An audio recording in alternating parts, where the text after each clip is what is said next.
Hi friends, ഞാൻ നിങ്ങളുടെ Jinson Jacob. കുറേ ദിവസമായിട്ട് വീഡിയോ ഒന്നും ചെയ്യുന്നില്ലായിരുന്നു.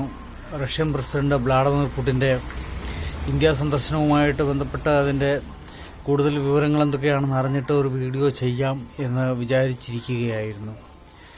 വളരെ വിജയകരമായിട്ട് തന്നെ Russian president Vladimir Putin India സന്ദർശനം പൂർത്തിയാക്കി.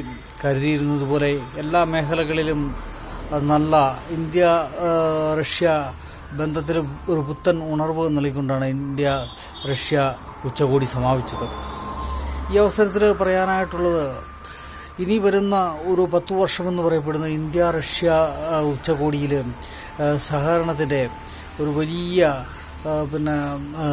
ഒരു പുതിയ യുഗമായിരിക്കും ഈ 10 വർഷമെന്ന് പറയപ്പെടുന്നു. സാമ്പത്തിക മേഖലകളിലും സൈനികമായിട്ടുള്ള മേഖലകളിലും മറ്റെല്ലാ മേഖലകളിലും ഇന്ത്യയും റഷ്യയും തമ്മിൽ വളരെ വലിയ ഒരു സഹകരണം ഉണ്ടാകാൻ പോവുകയാണ്. എല്ലാ വിധത്തിലുള്ള സഹകരണവും ഉണ്ടാവുകയാണ്. കൊടുക്കുന്നവനും വാങ്ങുന്നവനും എന്നുള്ള നിലയിൽ നിന്ന് മാറിയിട്ട് പരസ്പര സഹകരണത്തിലൂടെ പങ്കാളികൾ എന്നുള്ള നിലയിലേക്ക് ഇന്ത്യ റഷ്യ റിലേഷൻഷിപ്പ് മാറിക്കൊണ്ടിരിക്കുന്ന ഒരു കാലഘട്ടത്തിലാണ് നാം ജീവിച്ചുകൊണ്ടിരിക്കുന്നത്.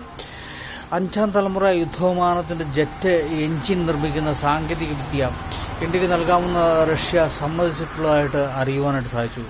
ഇത് വളരെ വലിയൊരു ചുവടുവയ്പ്പാണ്. കാരണം എന്താണെന്ന് ചോദിച്ചു കഴിഞ്ഞാൽ, ഇന്ത്യക്ക് ഒരിക്കലും സ്വന്തമായിട്ട് 5ാം തലമുറ എഞ്ചിനി കണ്ടുപിടിച്ച് അത് ഒരു വിമാനത്തിലേക്ക് മാറ്റി സ്ഥാപിച്ച് അങ്ങനെയൊക്കെ വരുമ്പോഴേക്കും ഒരുപാട് കാലഘട്ടങ്ങൾ, ഒരുപാട് ഊർജം, ഒരുപാട് അധ്വാനം ആവശ്യമുള്ള ഒരു പ്രക്രിയയാണ് ഈ 5ാം തലമുറ പോലുള്ള അത്യാധുനിക യുദ്ധവിമാനങ്ങളൊക്കെ ഇനിയും പെട്ടെന്ന് അപ്ഗ്രേഡ് ചെയ്ത് നിർമ്മിക്കുക എന്നൊക്കെ പറയുന്നത്.